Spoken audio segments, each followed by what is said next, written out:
بسم اللہ الرحمن الرحیم یوصیکم اللہ فی اولادکم للذکر مثل حظ الانثیین فإن کن نساء فوق اثنتین فلہن ثلث ما ترک وإن كانت واحدة فلها النصف ولأبويه لكل واحد منهما السدس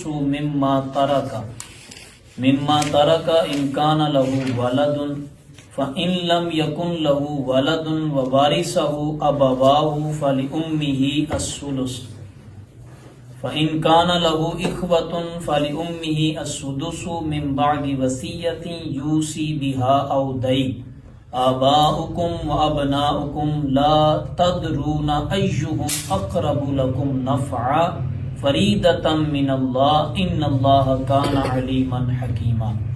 یہ سارے اب حصے بیان کیے ہیں کہ کس کا کتنا حصہ ہے، اور یہ بھی سارے نہیں بیان ہوئے، یہ اشارتاً کچھ بیان ہوئے ہیں۔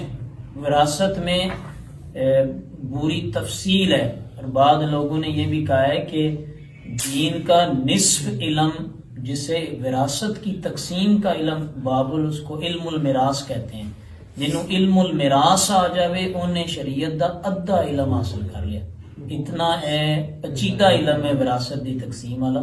کچھ اشارے نے دیتے گئے جڑے فرمایا فَإِن كُنَّ نِسَاءً یعنی مرنے والے کے لیے اگر ہوں نساءً صرف لڑکیاں، فوق اثنتین دو سے زائد یعنی بیٹا نہ ہو، صرف لڑکیاں ہوں اور لڑکیاں دو یا دو سے زیادہ ہوں، فَلَهُنَّ ثُلُثَ مَا تَرَكَ تو فوت ہونے والے کے جو اس نے میت نے ترکہ چھوڑا ہے اس میں سے ان کے لیے 2/3 ہے، یعنی 2/3 دونوں کو ایک ایک حصہ۔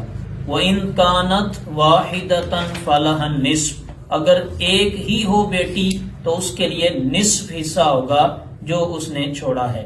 وَلِأَبَوَيْهِ لِكُلِّ وَاحِدٍ مِّنْهُمَا اور میت کے ماں باپ میں سے ہر ایک کو السدس چھٹا حصہ ملے گا، مما ترکا جو اس میت نے چھوڑا ہے۔ بیٹی ہو ایک تو اس کو آدھا ملے گا اور والدین کو چھٹا حصہ ملے گا۔ ان کان لہ ولد بشرطے کہ میت کی اولاد ہو، یعنی میت کی اولاد ہو تو اس کے والدین کو چھٹا حصہ ملے گا۔ اور فرمایا وَإِن لَمْ يَكُنْ لَهُ وَلَدٌ اور اگر اس کی اولاد بھی نہ ہو، وَوَارِثَهُ أَبَوَاهُ اور اس کے وارث صرف ماں باپ ہی ہوں، فَلِأُمِّهِ الثُّلُثُ تو اس صورت میں ماں کا تیسرا حصہ ہوگا اور باقی جتنا بچ جائے گا وہ سارا باپ کے لیے ہوگا۔ فَإِن كَانَ لَهُ إِخْوَةٌ فَلِأُمِّهِ السُّدُسُ اور اگر میت کے بہن بھائی بھی ہوں تو فَلِأُمِّهِ السُّدُسُ تو ماں کا چھٹا حصہ ہے، مِن بَعْدِ وَصِيَّةٍ اور یہ تقسیم اس وصیت کو پورا کرنے کے بعد 1/3 میں وصیت ہوتی ہے، یعنی میت کے کل ترکے کے ایک حصے میں سے اس کی زندگی میں جو اس نے وصیت کی ہوتی ہے نا، اس کے ایک حصے میں سے آپ وصیت اس کی پوری کر سکتے ہیں۔ ساری وصیت نہیں، مطلب سارا ہی وصیت کر جائے، ایک حصہ اس کی 1/3 وصیت ہو جائے گی اس میں سے، اور اس کی ماں کا تیسرا حصہ ہے، باقی جتنا بچے گا سارا اس کے باپ کے لیے۔ اور اگر اس کے بہن بھائی ہوں میت کے تو ماں کا چھٹا حصہ ہے، اور یہ تقسیم اس وصیت کو پورا کرنے کے بعد ہے جو میت یوسی بہا اس میت نے جو زندگی میں وصیت کی تھی، او دینن اور اس کے ذمہ جو قرض تھا وہ قرض بھی اتار دیا جائے گا، اس کی وصیت بھی پوری کر کے پھر جو مال بچے گا اسے اس کے اہل خانہ میں تقسیم کیا جائے گا۔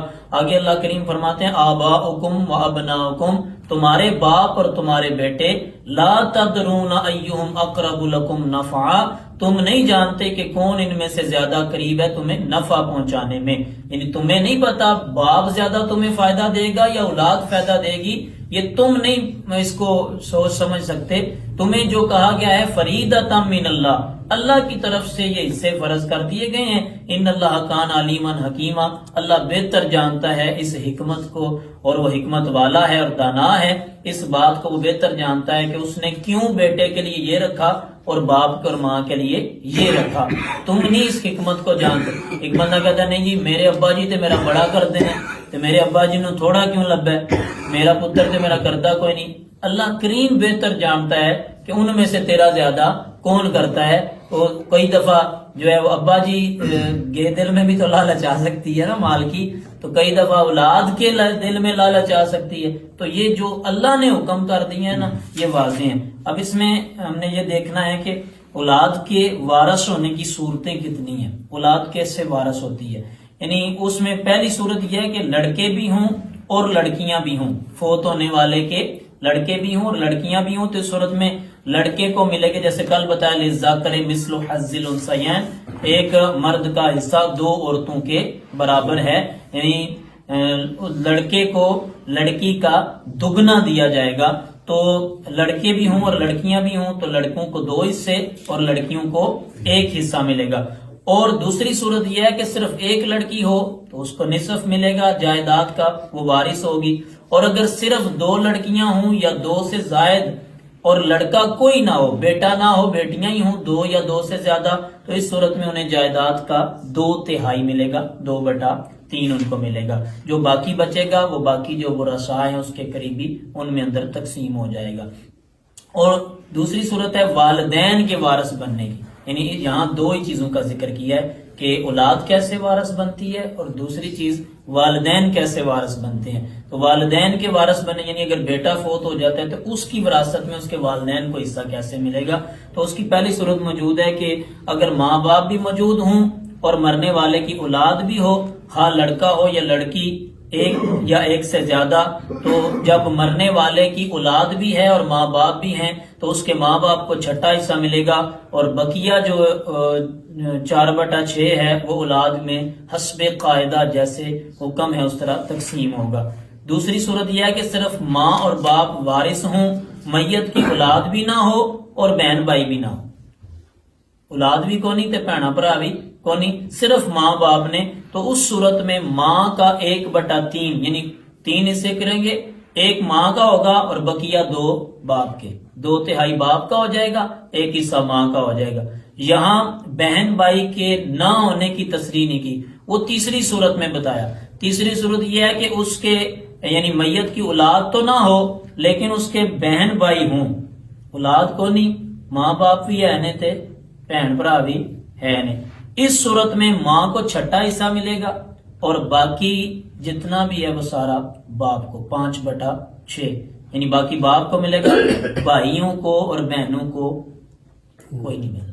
اگر ماں باپ پہلے فوت ہو گئے چاہے تو پھر کتا جائے گا. اگر ماں باپ پہلے فوت ہو جائیں تو پھر اس کی اولاد، اگر اولاد بھی نہیں ماں باپ بھی نہیں تو پھر اس کے جو رشتہ دار قراب بتائیں وہ بتانے لگا ہوں نا. اگر باپ ہے تو پھر بھائیوں کو نہیں ملے گا، اگر باپ موجود ہے تو پھر بہن بھائیوں کو نہیں ملے گا، اگر باپ موجود نہیں تو پھر ان کو ملے گا.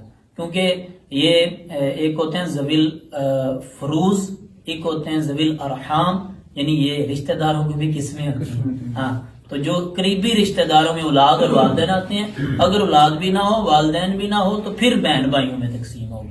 اور اگر بہن بھائی بھی نہ ہوں، اولاد بھی نہ ہو، والدین بھی نہ ہو، پھر اس سے آگے جو اس کے قریبی رشتہ دار ہیں یعنی ان کی آگے اولادیں ہوں تو پھر ان کو اس طرح تقسیم ہو جائے گی. تو اب کیا کہ اگر باپ موجود ہے تو پھر بہن بھائیوں کی بھی 3 قسمیں ہیں.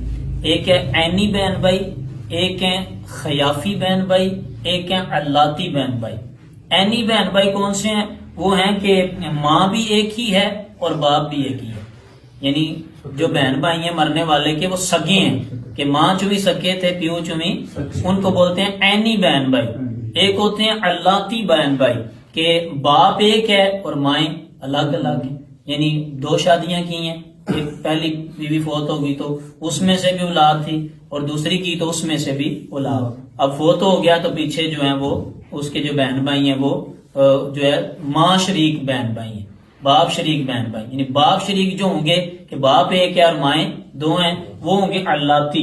اور اخیافی وہ ہوں گے کہ ماں ایک ہی ہے اور باپ الگ ہیں، کہ اس عورت کی پہلے کہیں شادی ہوئی ہے اس میں سے بھی وہ اولاد بھی ہے، پھر اس کی دوسری جگہ شادی ہوئی ہے تو اس میں سے بھی اولاد ہے. تو یہ جتنے بھی ہیں 3 حالتیں ہیں، عینی، علاتی اور اخیافی.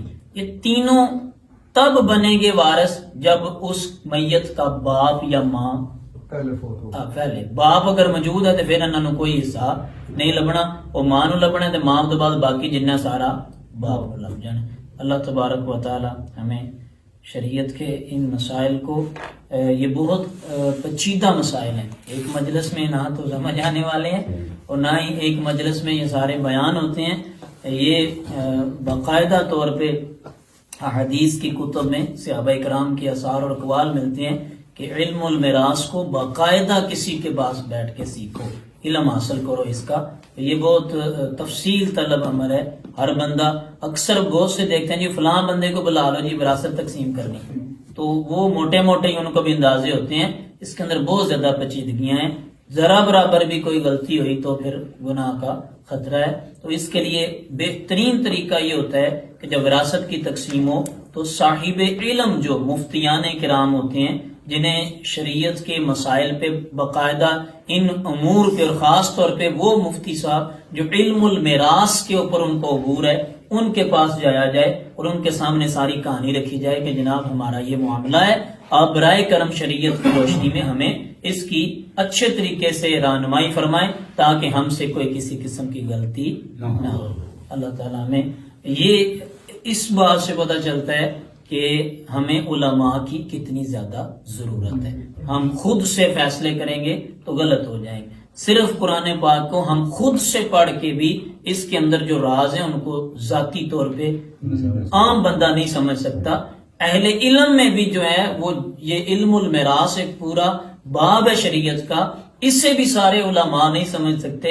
اسے بھی وہی علماء سمجھتے ہیں جنہوں نے باقاعدہ علم المیراث کا کورس کیا ہوتا ہے، مفتیان کرام جو کہ اس کو تقسیم کو باقاعدہ ضربیں تقسیمیں جو حصے کرنے ہیں ان کو پراپر طریقے کے ساتھ ان کو سارا پتا ہوتا ہے. پھر اس طریقے سے یہ آپ کچہریوں میں، تھانوں میں یا جو جتنے عدالتوں میں جائیدادوں کے کیس ہیں وہ اسی وجہ سے ہیں کہ صحیح طریقے سے کسی کو تقسیم نہیں کرنی آتی، وہ غلط کر دیتے ہیں، بعد میں پھر اس کے مسائل جو ہیں ساری زندگی وہ لڑائی ختم نہیں ہوتی. تو بہترین طریقہ ہے کہ جب وراثت کی تقسیم کا معاملہ ہو تو صاحب علم جو شخصیات ہیں، بالخصوص جو افتاء کے مسند پہ بزرگان دین علماء بیٹھے ہیں، ان سے شریعت کی روشنی میں اس کی تقسیم کروائی جائے.